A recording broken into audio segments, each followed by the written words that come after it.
안녕하세요. 저는 일명 평강공주 컴플렉스로 못난 남자와 결혼했다가 제대로 뒤통수 맞고 정신 차린 30대 후반의 여자입니다. 소위 본인보다 모자라고 부족한 남자지만 사랑으로 그 남자의 능력을 개발시켜주고 그 남자의 성공을 통해 대리 성취감을 느끼고 또 그 남자에게 가지는 연민을 사랑으로 착각하는 것이 평강공주 컴플렉스라고 하더라고요. 지나고 보니 제가 딱 그거였던 것 같습니다. 또 뒤늦게 제가 참 어리석었구나 깨닫기도 했고요. 그 남자와 저의 인연은 중학교 때부터였어요. 그 남자의 이름은 범수였고 저는 같은 학교, 같은 반이었는데 그렇게 친한 친구는 아니었습니다. 저는 활발한 성격이었고 학업 성적도 괜찮은 편이었어요. 주변에 친구들도 많았고 나름 리더십도 있는 편이었죠. 그래서 중학교 3년 내내 반장 자리를 놓친 적이 없습니다. 반면 범수는 키도 좀 작았고 존재감도 별로 없었어요. 덩치 크고 불량스러운 친구들의 타겟이 되어 놀림도 잘 받고 괴롭힘도 종종 당했죠. 별로 친하진 않은 친구였어도 반장으로서 그런 게 안타까웠고 마음이 좀 쓰였었습니다. 그러다가 한 번은 학교를 마치고 집에 돌아갈 때였어요. 저는 학교에 뭘 놔두고 온 게 있어서 같이 하교하던 친구들에겐 먼저 가라고 했죠. 그리고 다시 학교로 돌아와 제 물건을 챙기고 나설 때였습니다. 학교를 나서려는데 뒷문 쪽에 무슨 소리가 들려서 슬쩍 보니까 범수가 학교에서 소위 일진이라고 불리는 불량 학생들에게 둘러싸여 있었습니다. 그 일진 무리들은 범수를 둘러싸고 협박을 하고 괴롭히는 것 같이 보였고 범수는 얼굴이 파랗게 질려 어쩔 줄 몰라 하더라고요. 게다가 학교 뒷뜰은 뒷산으로 이어지기도 했는데 그 일진 무리들이 범수를 그리로 끌고 가려고 하는 거예요. 저도 물론 그 일진 무리들이 무섭긴 했어요. 하지만 그 광경을 봤는데 모른 척할 순 없었습니다. 게다가 멀리서 지켜보던 제가 범수와 눈이 마주쳤거든요. 같은 반 여학생한테 이런 모습을 보인 것이 부끄러운 것 같기도 했고 또 도와달라는 눈빛 같기도 했죠. 저는 황급히 학교 안으로 돌아갔습니다. 그리고 교무실 쪽으로 달려갔어요. 그날이 토요일이라 선생님들도 퇴근을 많이 하셨을 텐데 다행히 당직하는 선생님을 찾아낼 수 있었죠. 그 선생님께 제가 본 것을 말했고 그 선생님도 뒤뜰로 달려가셨습니다. 저보고는 먼저 집에 가라고 하시면서요. 그렇게 저는 걱정되는 마음을 안고 집으로 가게 되었죠. 선생님이 가셨는데 어떻게 됐을까? 그 친구는 괜찮을까? 이런저런 생각이 주말 동안 들었습니다. 그렇게 월요일에 학교를 가보니 뒷산으로 범수가 끌려가는 걸 선생님이 저지했고 그 일진 애들은 도망갔다고 했어요. 하지만 대강 누군 줄 알았던 선생님은 그 학생들을 교무실로 불렀고 학부모들까지 부르게 되었습니다. 그 일로 학교가 꽤나 시끌시끌했었죠. 제가 선생님을 불렀다는 것을 아는지 모르는지 범수는 그 뒤로도 저에게 별말을 하지 않았어요. 저도 굳이 그 일에 대해서 얘기하진 않았고요. 그런데 결국 그 후 범수는 전학을 가기로 했습니다. 일진 무리들도 처벌을 받긴 하지만 그 일로 인한 후폭풍이 무서웠던 건지 아니면 다른 이유가 있는 건지 아예 다른 학교로 전학을 간다더군요. 다른 학교에서는 씩씩하게 잘 지냈으면 좋겠다라고 마음속으로만 생각했는데 전학 가는 당일날 범수가 저에게 처음으로 말을 걸었습니다. 그때 도와줘서 고맙다고요. 다음에 언젠가 또 보게 된다면 그때는 친하게 지냈으면 좋겠다고도 하더라고요. 저에겐 늘 친해지고 싶었는데 자기가 왕따에다가 소심해서 말도 못했다고 하더라고요. 저는 왠지 그 말이 슬프기도 했고 이렇게 친해지지도 못하고 헤어진다는 게 아쉽기도 했습니다. 저는 범수에게 어딜 가서든 잘 지내라고 그리고 정말 다음에 다시 만나면 그때는 친구로 잘 지내자고 그랬습니다. 그렇게 범수는 전학을 갔어요. 그리고 어느 순간 저도 범수를 기억 속에서 지우게 되었죠. 그러다가 다시 만난 건 대학교 때였습니다. 같은 과 친구가 저에게 조범수라는 애를 아느냐고 물어보더라고요. 처음엔 누군지 몰랐습니다. 그러다가 가만 생각해보니 중학생 때 전학을 갔던 그 남자인 거예요. 누군지 기억났어. 네가 걔를 어떻게 알아? 걔 내 친구야. 우연히 네 얘기하다가 걔가 너 알더라고. 어머, 너랑 범수랑 친구였구나. 고등학교 때부터 친구였어. 범수가 너 많이 보고 싶어 하던데. 한번 같이 볼래? 좋지. 참 신기한 인연이었습니다. 제 대학 친구의 친구가 범수였던 겁니다. 그렇게 저희는 다시 만나게 되었는데 그 사이에 키도 많이 크고 얼굴도 밝아졌더라고요. 행동도 그때는 의기소침했는데 이제는 자신감도 많이 생기고 밝아 보였습니다. 범수는 저를 너무 반가워했고 저도 반가웠어요. 다시 만나면 친구가 되자는 얘기 기억하냐고 했고 저희는 그렇게 친구가 되었습니다. 범수는 집안 형편이 그렇게 좋지 않아서 휴학을 자주 했다고 했습니다. 가족으론 아빠와 여동생이 있다고 하는데 아버지는 제대로 된 직업이 없다고 하더라고요. 범수가 어릴 때는 사업을 좀 하셨다는데 그거 망하고 나선 딱히 제대로 된 직업을 갖지 않고 집에만 지내신대요. 게다가 가만 보니 병원에 자주 가시더라고요. 어디 다치거나 몸이 편찮으셔서 가시는 게 아니라 보험금 받으려는 심산으로 자주 입원을 하는 소위 나일론 환자였던 거죠. 친구로 지내면서 지켜보니 병원에 입원을 정말 자주 하셨어요. 다양한 병명으로요. 막상 병문 한 차 가보면 딱히 어디가 많이 안 좋거나 아프신 것도 아닌데다 오히려 몹시 건강하신 편이었는데 말이죠. 게다가 범수의 여동생은 고등학교를 졸업하고 옷가게나 신발가게에서 일한다고 했는데요. 그마저도 오래 일을 잘 못하고 자주 그만둔다고 하더라고요. 철딱서니가 없어서 친구들이랑 몰려다니면서 놀러 다니고 술 마시러 다니고 집에도 잘 안 들어온다고 했습니다. 그나마 범수는 착실하게 알바 열심히 하면서 등록금 모으고 미래에 대한 준비를 하더라고요. 아빠나 동생이 저래도 불평불만도 없고 긍정적인 모습이 많았는데 저도 친구지만 범수에게 참 배울 게 많구나 라는 생각을 많이 했습니다. 저는 범수보다 먼저 졸업을 하고 원하던 회사에 입사를 하게 되었습니다. 범수는 잦은 휴학 때문에 20대 후반이 되어서야 겨우 졸업을 할 수 있었어요. 뒤늦게 취업 준비를 했는데 나이 때문인지 아니면 부족한 스펙 때문인지 취업이 잘 되지 않았습니다. 그 와중에 또 중견급 이상의 기업에 입사하길 원했기에 더더욱 취업이 힘들었던 것 같아요. 범수는 자기가 집에서 실질적인 가장 노릇도 해야 되기 때문에 월급을 많이 주는 곳으로 가야 된다는 소리를 잘했습니다. 하지만 입사 지원한 곳에서는 번번이 떨어졌고 많이 힘들어 하더라고요. 저는 그런 범수에게 술도 사주고 밥도 사주고 위로를 잘 해주었죠. 범수는 저한테 취업 잘 되는 방법이나 노하우 같은 것도 잘 알려달라고 했습니다. 그래서 저는 범수의 자소서도 일일이 체크해주고 면접 연습하는 것도 많이 도와주었어요. 또 필요한 자격증이나 보강해야 될 부분도 적극적으로 알려주고 옆에서 도와주었죠. 범수도 저에게 너무 고맙다고 했고 저도 제가 도와줄 수 있는 부분은 최선을 다해 도와주려고 노력했습니다. 처음에는 범수가 많이 힘들어하니 친구로서 좀 도와주려고 했던 건데 시간이 흐를수록 제가 도맡아서 하는 부분이 많아졌어요. 범수도 저한테 적극적으로 도와달라고 하고 또 의지를 많이 했고요. 그래서 나중엔 지원할 만한 일자리가 없는지까지 제가 찾아보게 되었습니다. 그러다가 제가 찾아낸 것이 한 일본계 제조회사였습니다. 범수가 영어는 안 돼도 이러는 자격증도 있고 할 수 있다고 했는데 마침 조건이 잘 맞더라고요. 게다가 연봉도 괜찮은 편이고 회사 규모도 일본 합작 회사라 그렇게 작은 편이 아니었습니다.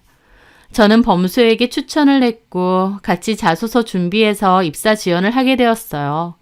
결과는 최종 합격이었습니다. 범수는 합격 사실을 가장 저에게 먼저 전화해서 알렸고 저도 제 일처럼 뛸 듯이 기뻐했어요. 범수는 그 회사에 취업한 후 첫 월급을 받았을 때 저에게 밥을 사주겠다고 나오라고 하더라고요. 그리고는 저에게 명품 지갑을 하나 선물해 주는 겁니다.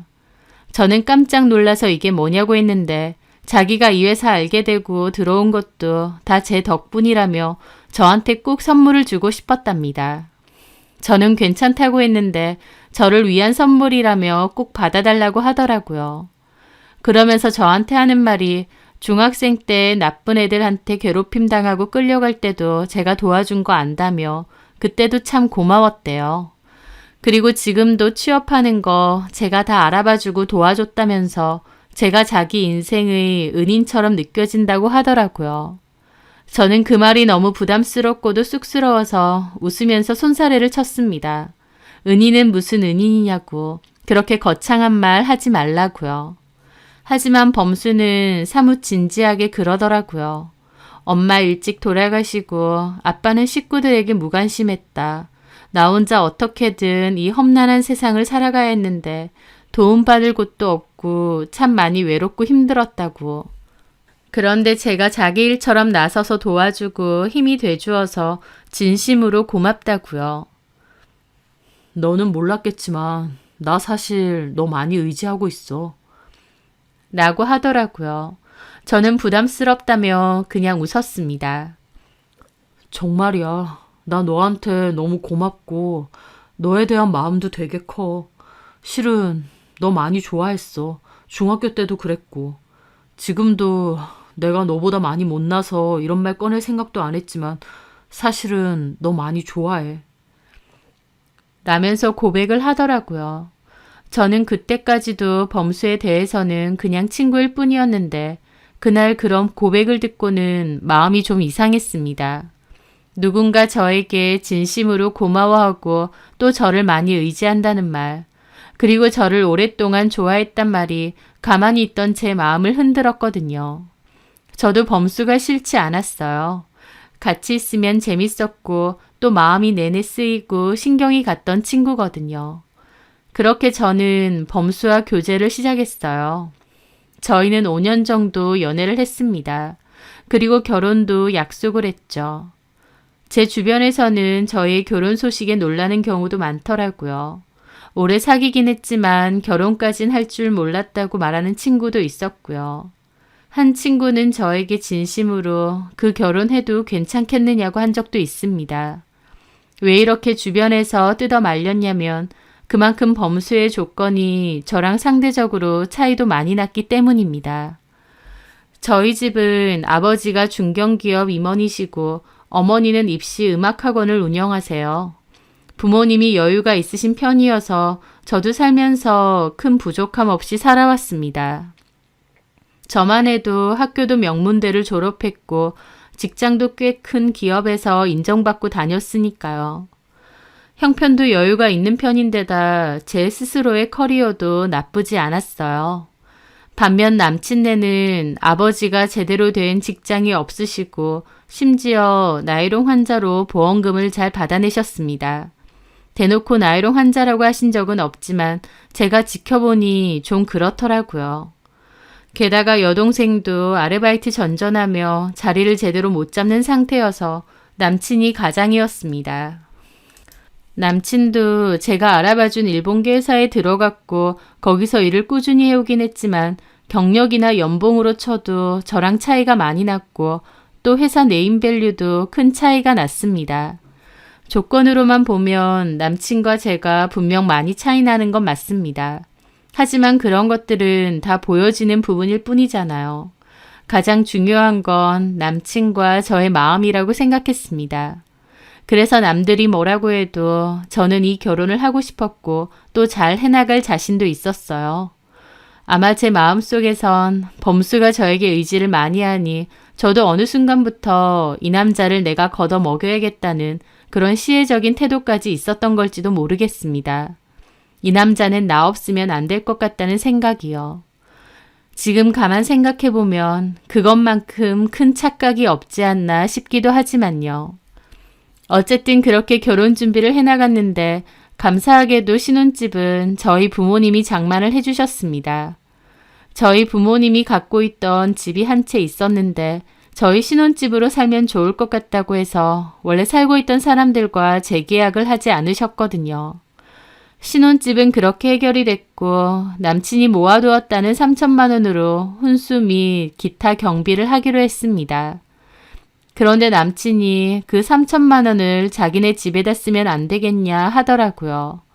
남친네 본갓집이 전세 만기가 됐는데 집주인이 돈을 더 올려달라고 아니면 나가라고 했다면서요. 이사 가는 것도 보통 일이 아니고 또 아버님이나 동생이나 지금 살고 있는 그 전셋집이 좋아서 이사를 가고 싶지 않다고 했던 겁니다. 남친의 부탁에 저는 그렇게 하자고 했어요. 저희 집에서 집을 해오는 거니 남친이 모은 돈으로 혼수 및 기타 경비를 하려고 하긴 했지만 남친의 사정이 그렇게 되니 어쩔 수 없다고 생각했습니다.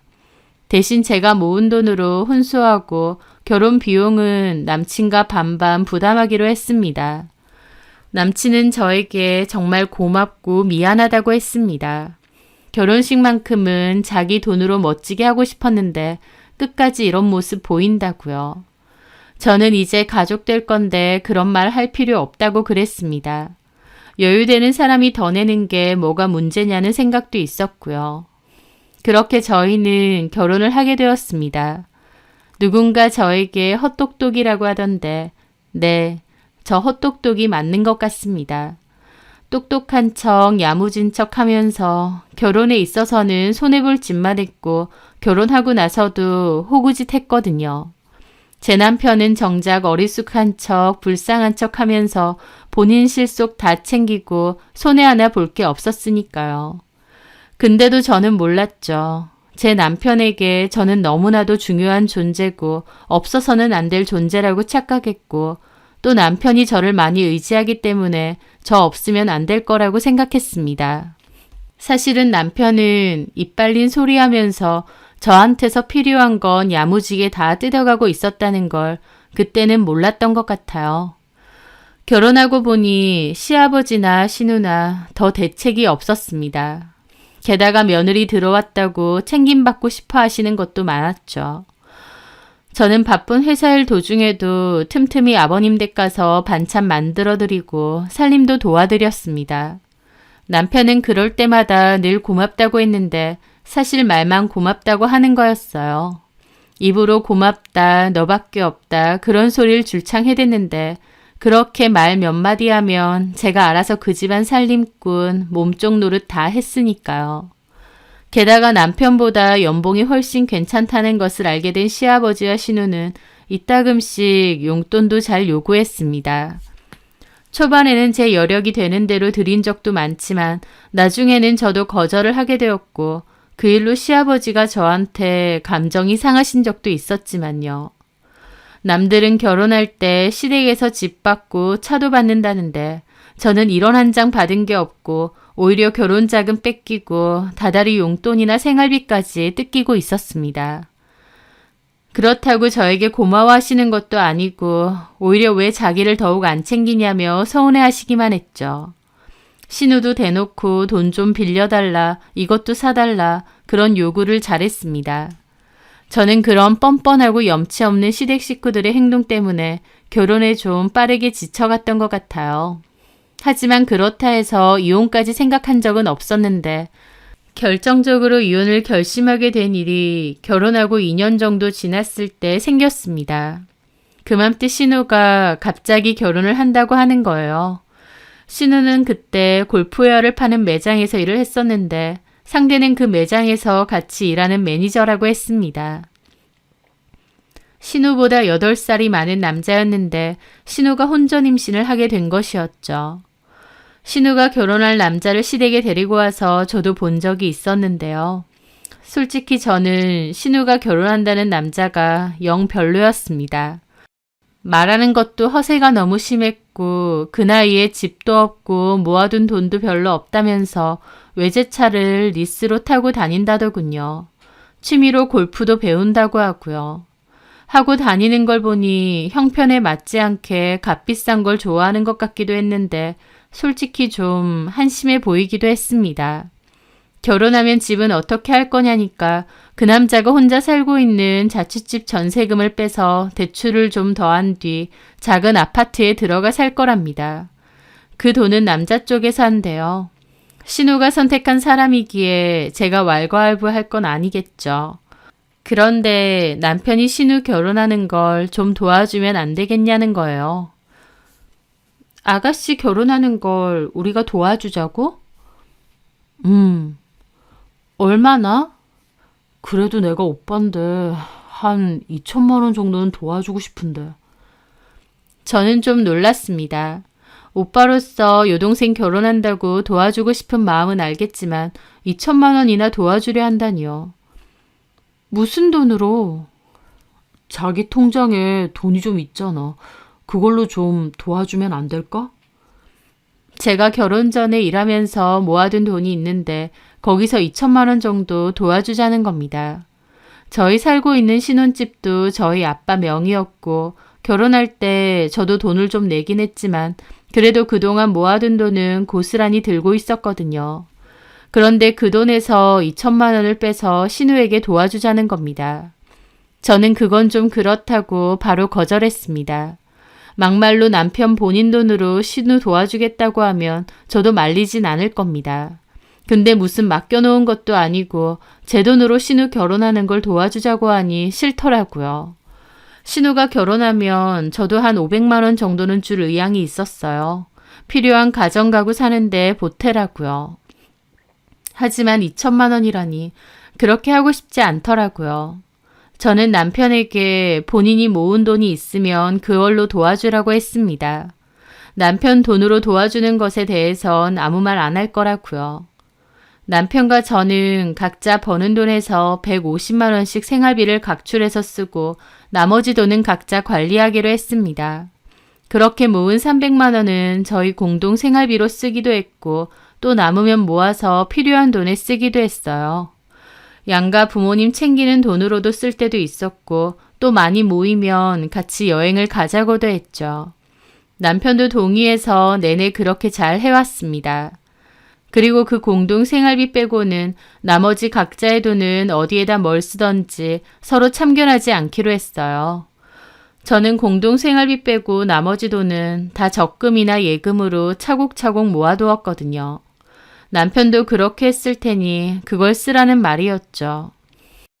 그런데 남편 한다는 말이 실은 자기가 모아둔 돈이 따로 없다는 거예요. 왜? 공동생활비로 자기 월급에서 150만 원 내고 나머지 돈은 그동안 어떻게 했는데? 그런데 남편 한다는 말이 사실 그동안 아버님한테 많이 드렸다는 거예요. 아버님이 따로 직장이 없고 돈이 들어올 데가 없다 보니 남편이 생활비를 드린 거죠. 그 얘기를 듣는데 갑자기 속이 갑갑하더라고요. 왜냐면 결혼 2년 동안 꼭 생신이나 어버이날 아니더라도 틈틈이 아버님에게 따로 생활비나 용돈을 드린 적도 제법 있거든요. 그런 돈도 모으면 적지 않을 텐데 저한테는 말도 안 하고 꼬박꼬박 남편으로부터 생활비까지 받고 계셨다는 겁니다. 결혼 전 모아둔 자금 3천만 원을 홀라당 드린 것도 모자라서 결혼 생활 내내 생활비 지원하고 그걸 몰랐던 저는 따로 용돈까지 챙겨드리고 그런 사실을 모르고 결혼한 건 아니지만 처음으로 밑 빠진 독에 물 붓는다는 기분이 들고 속이 갑갑하더라고요. 그럼 우리 생활비 제외하고는 다 아버님 드렸다는 거야? 거의 그런 셈이지. 자기야. 자기가 아들로서 아버님한테 그렇게 하는 거 심정적으로는 이해해. 근데 도대체 언제까지 이래야 되는 거야? 나중에 우리도 아이 낳게 되면 돈도 더 많이 들어갈 거고 또 우리가 언제까지 아버님을 계속 책임질 순 없잖아. 아버님 그렇게 나이 많으신 것도 아니고 건강하시잖아. 일하시려면 얼마든지 하실 수 있지 않아? 우리 아빠가 오랫동안 집에 있었는데 이제 와서 할 수 있는 일이 뭐가 있겠어. 게다가 우리 아빠 안 건강해. 병원에도 자주 가시고. 나 솔직히 다 알아. 아버님 진짜 아파서 병원 가시는 것도 아닌 것 같더만. 막상 병원 가보면 쌩쌩하시잖아. 아니야, 진짜 아플 때도 있어. 겉으론 멀쩡하지 속으론 안 좋을 때가 많아서 그래. 어쨌든 자기 아빠라고 그 와중에 역성 들더라고요. 그리고 공동생활비 제외하고 각자 쓰는 건 서로 터치 안 하기로 했잖아. 그래, 맞아. 당신이 아버님한테 얼마를 드리던 그건 당신 마음이야. 근데 지금 아가씨 결혼한다고 그 비용까지 나한테 손 벌리려고 하는 거잖아. 혜수가 생각보다 모아놓은 돈이 너무 없더라고. 나름 일한 지 꽤 됐는데 왜 그렇게 모아둔 돈이 없대? 아빠가 혜수한테도 생활비 명목으로 돈을 좀 달라고 하기도 했고 또 혜수 걔도 버는 것보다 쓰는 게 더 많았나 봐. 본인이 돈 없으면 그만이지. 그걸 왜 우리한테 손을 벌려? 그래도 오빠인 내 입장에선 모른 척이 안 되지. 솔직히 혜수 불쌍해 나는. 아가씨가 뭐가 불쌍해? 나는 그래도 중학교 1학년 때까지 엄마가 계시다가 돌아가신 건데 혜수는 초등학교 때 엄마가 돌아가신 거잖아. 그 어린 게 엄마에 대한 기억도 많이 없고 커오면서 내내 외롭게 살았단 말이야. 애가 그러니까 학교 다닐 때 좀 비뚤어진 것도 있고 뭔가를 사면서 외로움이나 스트레스를 풀려는 것도 좀 있거든. 솔직히 오빠인 내 입장에선 그런 게 좀 짠하게 느껴질 때도 있고 그래서 내가 혜수가 과소비해도 막 뭐라고 못하겠어. 라는데 솔직히 제 입장에선 별로 와닿지는 않았어요. 엄마가 일찍 돌아가신 건 안타깝지만 본인 수입에 맞지 않게 과소비하고 돈 무서운 줄 모르고 펑펑 쓰고 다니는 게 그런 일들과 무슨 상관인가요? 그냥 신우의 성격이고 성향일 뿐이죠.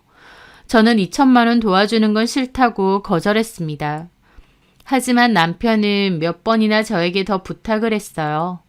나중에는 신우까지 전화해서 부탁하더라고요. 뱃속의 아기 때문에 결혼은 해야 되는데 자기가 모아둔 돈이 너무 없다면서 좀 도와달라고요. 그러면서 신우가 그러는 겁니다. 새언니, 언니는 돈도 잘 벌고 능력도 좋잖아요. 언니한테 2천만 원 그렇게 큰 돈도 아니잖아요. 무슨 소리예요, 아가씨. 나한테 왜 2천만 원이 큰 돈이 아니에요. 언니 연봉이 얼만데요. 2천만 원 정도면 그렇게 큰 돈 아니죠. 아니요. 2천만 원이면 나한테도 큰 돈이에요. 언니, 저 언니 가족이잖아요. 저 이렇게 언니한테 부탁하는 거 저도 자존심 상해요. 근데 저도 결혼하는 건데 어느 정도는 해가야 된단 말이에요. 왜요? 저희 시어머니 될 사람이 저 별로 탐탁치 않아 하시거든요. 근데 돈 한 푼 없이 시집 왔다고 하면 저를 더 고깝게 생각할 것 같아요. 아가씨를 왜 그렇게 탐탁지 않아 하는데요? 몰라요. 자기 아들보다 처진다고 생각해서 그런 건지. 하여튼 언니, 나 좀 부탁할게요. 앞으로 살면서 절대 또 도와달라는 말은 안 할게요. 네? 한 번만요. 하면서 부탁을 하더라고요. 신우에 이어 남편도 자기 동생 한 번만 도와주라고 계속 부탁을 했습니다. 그렇게 사람 진이 다 빠질 정도로 부탁을 해대니 저도 점차 마음이 약해지더라고요.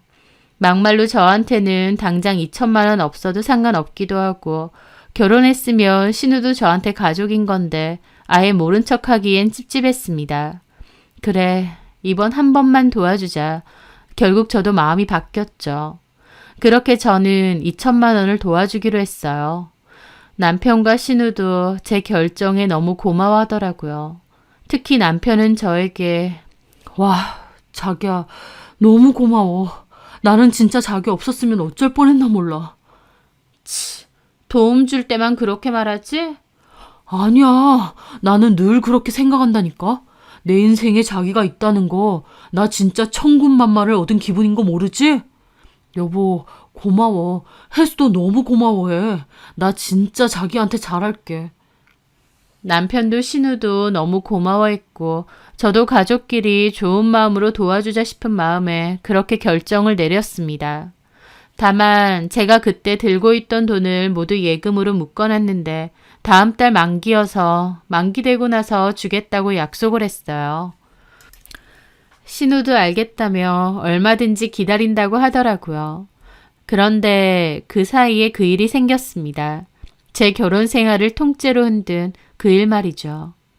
그날은 남편이 4일간의 일본 출장을 마치고 집으로 온 날이었어요. 평소 출장이 워낙 잦기도 했기에 별로 특별한 일이 아니었습니다. 그런데 그날은 웬일로 남편이 져준다고 명품 가방을 사온 겁니다. 저는 깜짝 놀랐죠. 이게 뭐야? 뭐긴 자기 선물이지. 짠. 이걸 일본에서 샀어? 이 브랜드가 일본에서 사면 가격이 좀 더 저렴하대. 그래서 그 백화점 오픈할 때 사람들이 줄을 서서 서로 사간다는 거야. 그런 얘긴 들어본 적 있어. 이 브랜드가 일본에선 싸다고. 그럼 자기도 이거 사려고 줄 섰어? 당연하지. 내가 1등으로 달려갔다니까. 참나, 뭐하러 일하러 간 사람이. 자기한테 이거 사주고 싶어서. 그리고 일 다 끝나고 마지막 날 가서 사온 거야. 나 맨날 자기한테 뭐 받기만 하는데 이 정도도 안 해주냐? 근데 좀 큰 거 해주고 싶기도 했는데 큰 건 가격이 엄청 비싸더라고. 그래서 이 정도 사이즈 했는데 괜찮아? 그럼 오히려 작아서도 좋다. 나 큰 가방 많은데 뭐. 내 말이 자기가 가만 보니 큰 가방만 있고 작은 가방을 잘 없더라고. 이거 인기 상품이래. 알지? 고마워. 일부러 나 때문에 이걸 사오고. 자기가 마음에 들어하니 나도 기쁘다. 일본 출장 주구장창 가면서도 자기 선물 하나 제대로 사올 생각 안 한 게 미안해. 이것저것 먹을 것도 잘 사왔잖아. 그런 거 말고. 어쨌든 고마워. 예쁘네. 저는 그 가방을 메워보고 사진도 몇 장 찍었습니다. 남편이 그렇게 출장을 많이 갔어도 제 선물을 일부러 이렇게 사온 건 처음이었어요. 게다가 워낙 치열해서 줄까지 서서 사와야 한다는데 그렇게까지 수고해서 사왔다는 게 정말 너무 고맙더라고요. 그 가방을 메고 거울을 이리저리 볼 때만 해도 저는 너무 행복했습니다. 그런데 바로 그날 몇 시간 뒤 저는 그런 제 모습이 얼마나 한심하게 느껴졌는지 모릅니다. 왜냐고요? 그날 밤 저는 남편의 폰에서 그 톡을 보게 되었거든요. 남편과 저는 그날 밤 일찍 잠에 들었는데요. 저는 자다가 갑자기 눈이 떠졌습니다. 평소 약간의 불면증이 있었던 저는 자다가도 잘 깨곤 했거든요.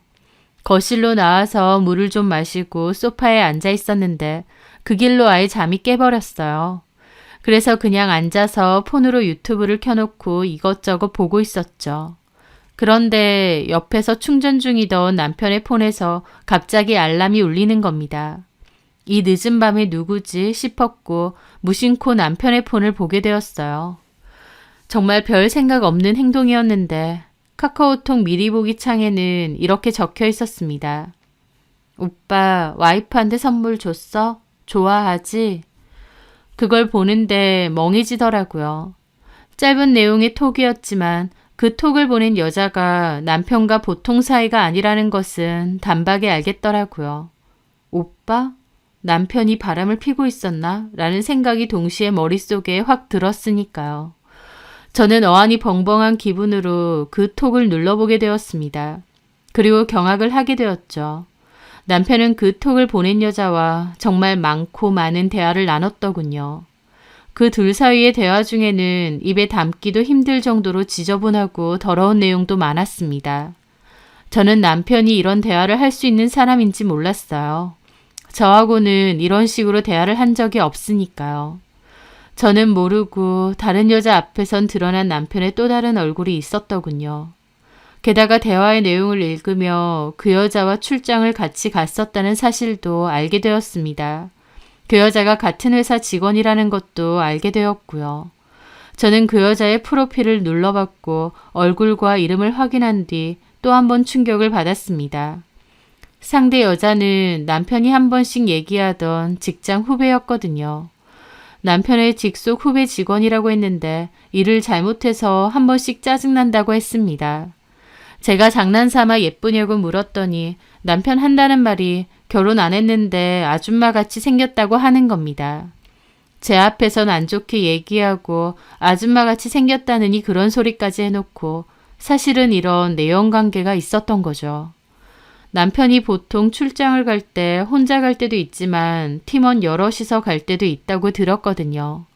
팀원끼리 갈 때는 그 여자도 항상 같이 갔는데 대화 내용을 보니 출장 일정 와중에 대담하게도 방을 오라느니 내가 간다느니 그런 대화까지 나눴더군요. 이것들이 미친 거지 싶었습니다. 그리고 제일 열받는 게 저한테 준 그 선물요.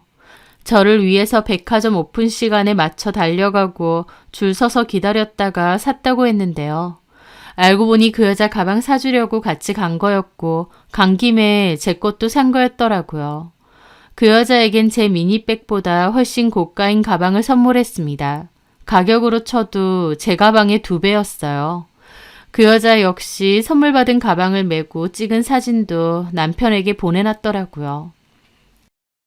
어때? 예쁘지? 줄 서서 산 보람이 있는 듯. 진짜 예쁘다. 자기랑 딱이네. 이거 사준다고 오빠 월급 다 턴 거 아니야? 괜찮아. 또 벌면 되지. 그래도 나 센스 있지? 오빠 와이프 것도 같이 사주라고 하고. 물론 내 거에 비하면 반값도 안 되지만. 그래도 오빠 와이프 내 덕에 명품 가방 하나 얻었네. 그러게. 나는 우리 자기 것만 사줘도 되는데. 오빠 와이프가 오빠한테 이것저것 잘 퍼준다며. 그럼 오빠도 적당히 뭘 줘야지. 그렇게 센스가 없어? 그런가? 우리 희용이는 센스 만점인데. 집에 가고 있어? 곧 도착해. 출장 다녀온다고 고생했어. 조심히 들어가고 회사에서 보자. 응, 오빠. 아니, 조대리님도 고생했어요. 그 대화가 끝이었는데 그 여자가 좀 전에 카톡으로 오빠 와이프한테 선물 줬어? 좋아하지? 라고 보낸 거였습니다. 둘의 행동이 얼마나 대담한지 기가 막혔어요. 사적으로 간 것도 아니고 일하러 출장 간 건데 거기서까지 노란한 것도 그렇고 또 대놓고 제 선물까지 사주라고 하는 그 상간녀나 좋다고 상간녀 말대로 하는 모질이 남편이나 정말 참을 수 없이 화가 났습니다. 게다가 저는 찾는 김에 남편 폰을 더 찾아보게 되었는데요. 그러면서 남편과 신우의 대화도 보게 되었습니다. 오빠, 언니 예금 만기 정확히 언제라고? 다음 달 20일이랬나? 나 가구 사야 되는데 일단 할부로 사고 나중에 언니가 주는 돈으로 메꾸면 되겠지? 그러던가. 나 이왕 사는 거 최고급으로 사려고. 야, 집은 조그마한데 무슨. 가정 가구라도 좋은 거 사고 싶단 말이야. 근데 2천만 원에서 더 필요할 것 같은데. 너무 무리해서 사지 마. 왜? 일단 사는 거 좋은 거 사고 모자라면 언니한테 좀 더 달라고 하지 뭐. 더는 안 줄걸? 눈물 좀 짜내면서 달라고 하지 뭐.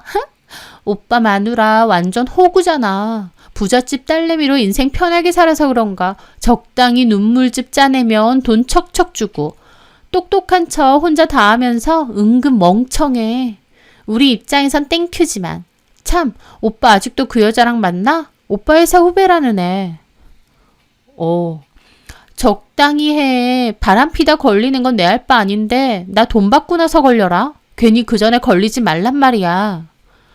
걱정 마. 안 걸려. 어련히 알아서 해. 그 대화를 보니 신우와 남편은 저를 대놓고 멍청한 호구 취급하고 있고 심지어 신우는 남편의 내연녀 존재도 알고 있더라고요. 이것들이 돈 달라고 할 땐 그렇게 알랑방구를 껴놓고 눈물까지 흘리며 생쇼를 하더니 뒤에선 사람을 제대로 기만하고 있었던 겁니다. 배신감에 분통이 터지고 속이 부글부글 끓어올랐죠. 당장이라도 방으로 달려가 자는 남편의 뺨이라도 내려치고 싶은 심정이었습니다. 그렇게 방문까지 달려갔는데 그 앞에서 저는 생각을 바꿨습니다. 당장 남편의 뺨을 몇 대 때리는 것보다 진짜 남편에게 내릴 수 있는 벌은 따로 있다는 것을 알고 있었거든요. 저는 배신감으로 온몸을 떨면서도 그날 밤 남편에게 아무것도 하지 않았습니다. 그리고 그 후에도 남편에게 전혀 티를 내지 않았어요. 제가 모든 것을 다 알고 있다는 티를 말이죠. 속으로는 어디 두고 보자 잘근잘근 씹을지언정 겉으로는 티내지 않으려고 이를 악물었습니다. 그렇게 3주 정도 시간이 흘렀어요. 남편은 또 일본으로 출장을 가야 했습니다. 저는 속으로 이번에도 그년이랑 같이 가나 궁금하더라고요. 이번엔 혼자 가? 아니면 팀원들이랑 같이 가? 이번엔 혼자 가. 이틀만 잠깐 갔다 오는 거니까. 그래. 참, 다음 주가 자기 예금 만기라고 했지. 혜수가 벌써 가전가구들 이것저것 샀더라고. 그래. 돈 많이 들었겠네. 또 눈은 높아가지고 비싼 것만 샀다나 봐. 아, 내 동생이지만 그래도 자기한텐 정말 고마워. 하는데 그 모습이 구역질나게 가증스러웠습니다. 착한 척 늘 저에게 고마운 척 하면서 뒤에서는 저 기만하고 배신하고 호구 취급하고 그 와중에 본인 실속만 다 챙기고 있던 인간이니까요. 자기야, 나 없어도 밥 잘 챙겨 먹고 나 금방 갔다 올게. 조심히 갔다 와. 그렇게 남편은 출장을 떠났습니다. 드디어 갔구나. 저는 그렇게 생각했어요. 그리고 저는 그날 출근을 하지 않고 집에 있었습니다. 남편과 제 사이를 마무리할 준비를 시작해야 했거든요. 그렇게 시간이 흘러 남편의 2박 3일의 출장 일정이 끝났을 때였습니다. 저는 회사에서 일을 하면서 문득 폰을 봤습니다. 아마 남편이 타고 있는 출국 비행기가 도착했겠구나 싶더라고요. 남편이 집에 돌아갔을 때 어떤 표정을 지을까 궁금하기도 했습니다. 그렇게 저는 회사에서 회의를 마치고 다시 자리로 돌아왔는데 사무실에 있는 직원 한 분이 저를 찾는 거예요. 황 대리님, 네? 회의 들어가실 때 폰 안 들고 가셨죠? 남편분이 회사로 전화하셨어요. 대리님 폰으로 전화 연결이 안 된다고. 아, 제가 전화할게요. 고마워요. 저는 폰을 확인했습니다. 부재중 전화가 13통이 와 있더군요. 아버님으로도 5통 정도 와 있고요. 저는 코웃음을 치고 무시했습니다. 잠시 후 남편에게서 또 전화가 오더라고요. 이번엔 받았습니다. 왜? 남편은 완전 다급한 목소리더라고요. 자기야, 왜 이제야 받아? 내가 부재중 남긴 거 못 봤어? 봤어. 근데? 제가 냉담하게 받자 남편 역시 수학이 넘어 당황하는 게 느껴졌습니다. 근데라니, 우리 집 문 비번 바꿨어? 그리고 아빠한테 전화 왔는데 자기가 내 짐들 몽땅 아빠 집으로 보냈어? 왜? 뭐가 왜야? 너 쫓겨났으니까. 어? 네. 저는 남편이 출장 간 틈에 남편의 짐을 모조리 다 쌌어요. 그리고 그날 당일 아침에 아버님 댁으로 보내버렸습니다. 게다가 저희 살고 있는 집 비번도 바꿨어요. 저 역시도 제 짐 챙겨서 일단 친정으로 왔고요. 여보, 왜 이래? 왜 이러냐고? 그걸 몰라서 물어? 출장을 빙자해서 불륜여행 다닌 소감이 어때? 너네 회사에서도 참 어이없겠다. 일하라고 출장 보내놨더니 불륜질이나 하고 있니? 제 말에 남편은 한참이나 말이 없더군요. 아마 들켰구나 싶었겠죠. 아버님이 서류 하나 같이 왔다고 나나디? 이혼 서류야. 내 건 다 작성했으니까 거기 도장 찍고 제출해줘. 그 정도는 해줄 수 있지. 남편은 다급하게 저를 붙잡더군요. 여보, 우리 얘기 좀 하자. 자기가 뭔가 대단히 오해를 하고 있나 봐. 오해일 리가. 내가 너랑 아니 형이 나눈 대화 다 봤는데 너무 더러워서 읽으면서도 내 눈이 더러워지는 기분이더라. 나는 너를 중학교 때부터 알았는데 그런 밝히는 인간인지 몰랐다. 오해야. 나 그 여자랑 그냥 회사 선후배고 그냥 친하게 지내는 사이일 뿐이야. 그런 대화도 그냥 장난일 뿐이고. 장난? 장난으로 그렇게 한 거면 더 큰일 아니야? 야, 너 사람 끝까지 사람 만만하게 보니? 네가 해달라는 대로 다 해주고 도와주고 그러니까 내가 진짜 네 호구로 보이디? 너 사람 진짜 잘못 봤어. 진짜 오해라니까? 자기가 뭔가 오해하는 거야. 아, 그래? 그럼 진짜 오해인지 아닌지 너네 회사 사람들한테 물어봐야겠다. 뭐? 내가 너랑 아니 형이랑 나눈 대화 캡처한 거 좀 이따가 너네 회사에 팩스로 보낼 거거든. 너랑 그 여자랑 나눈 대화가 말 그대로 그냥 선후배 사이에 나눈 대화면 아무 상관 없잖아? 뭐라고? 여보, 잠깐만. 그건 아니지. 왜? 그냥 선후배 사이인데 내가 오해한 거라며. 그럼 보내도 되잖아. 잠깐만, 여보. 그거 보내지 마. 그거 보내면 나 죽어. 내가 이 마당에 너 죽는 게 무서워서 안 보내겠니? 네가 죽든 말든 이젠 내 할 바 아니야. 야, 그럼 안 되지. 너 그거 보내면 나도 가만 안 있어. 남편은 다급해졌는지 본색 드러내면서 저한테 소리 지르더라고요. 그래, 가만히 있지 마. 고소하고 싶으면 고소하고 너 하고 싶은 거 다 해봐. 나도 나 하고 싶은 거 다 할 테니까. 저는 그렇게 전화 끊고 바로 팩스 보냈습니다. 남편 팀뿐만 아니라 다른 팀까지도요. 당연히 그 일로 회사는 뒤집어졌겠죠. 유부남 직원과 미혼 여직원이 바람이 났고 출장지까지 가서 불륜을 저질렀고 그 둘의 더러운 대화가 담긴 캡처를 보낸 거니까요. 게다가 그맘때 회사로 상간소송 소장도 도착했을 겁니다. 제가 남편의 외도 사실을 알고 난 후 한 달 동안 변호사 상담 다니고 소장 작성하고 이혼 준비를 차곡차곡 하고 있었거든요. 소장까지 전달받았는지 그 후 남편 저한테 연락 와서는 악을 있는 대로 지르더라고요.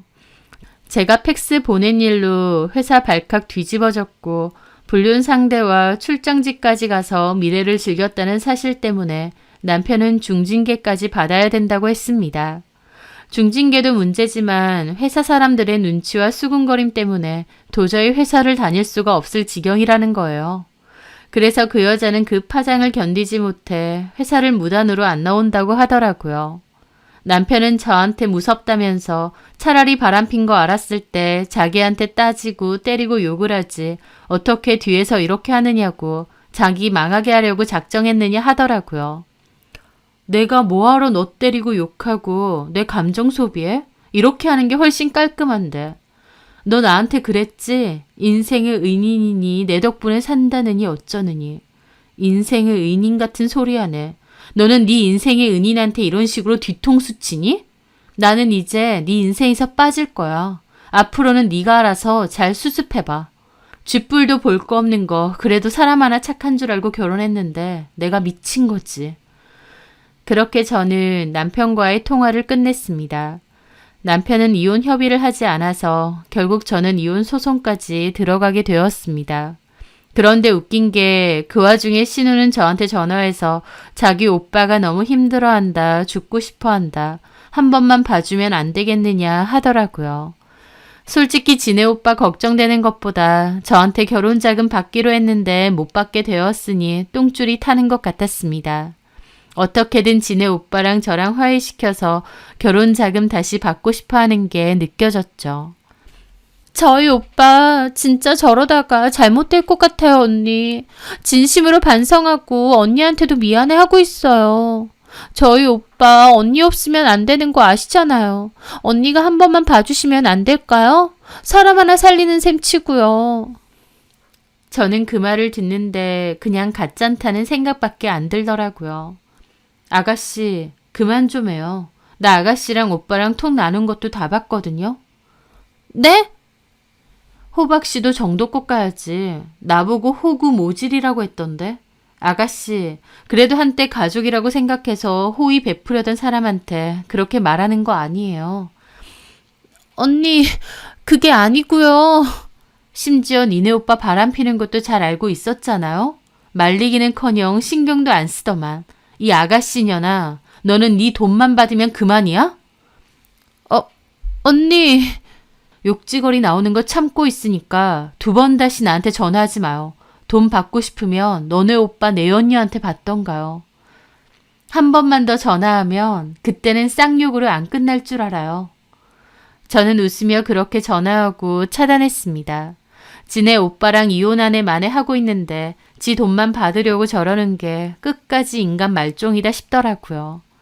그렇게 이혼 소송, 위자료 소송 차곡차곡 진행 중인데 남편 놈 그때까지도 저한테 구구절절 문자 보내고 제가 자기 인생의 은인인데 은혜도 모르는 놈이라느니 자기 비하하면서 자기는 죽어도 싸다느니 그냥 콱 죽어버릴 거라느니 협박조로 빌더라고요. 저는 오히려 저를 얼마나 만만하고 쉽게 봤으면 이러나 싶어서 더 열받더라고요. 그래서 남편에게 그랬습니다. 그럼 말만 하지 말고 그냥 죽어. 제 말에 남편 놀랐는지 아무 말이 없더라고요. 말만 그러지 말고 죽어도 싸면 그냥 죽어. 네가 그렇게 말하면 내가 놀라서 너 뜯어말릴 줄 알았어? 내가 왜? 이제 너 나랑 아무 사이 아니야. 죽든 말든.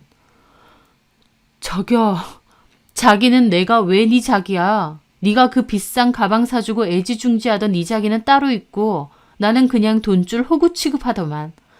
가만 생각해보니 내가 왜 너 같은 인간이랑 결혼했는지 모르겠다.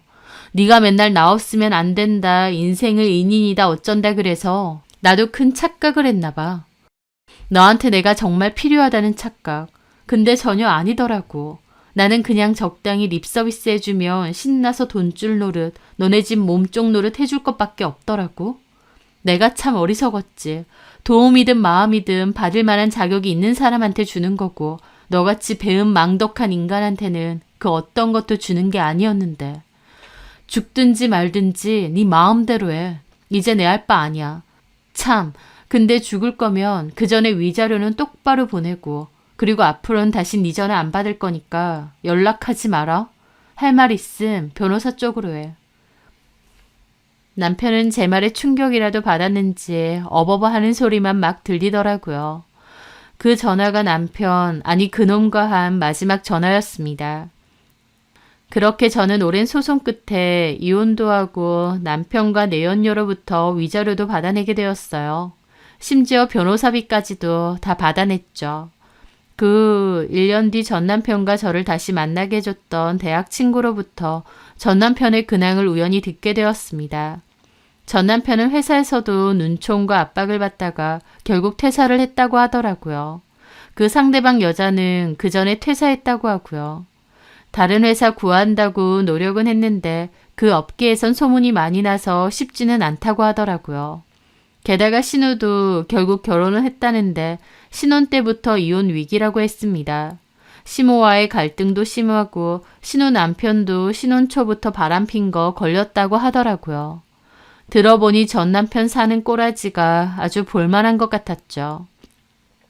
전 남편은 그 친구에게 저랑 이혼하고 나서 너무 힘들다느니 하소연도 했답니다.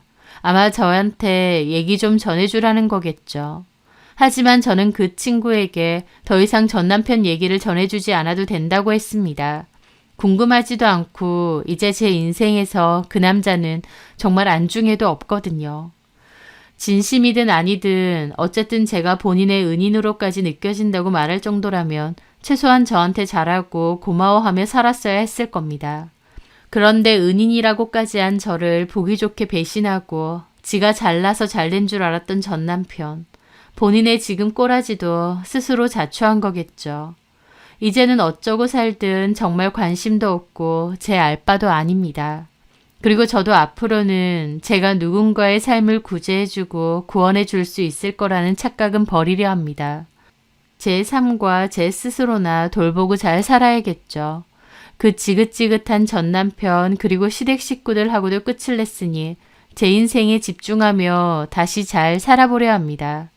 제 사연 들어주셔서 감사합니다.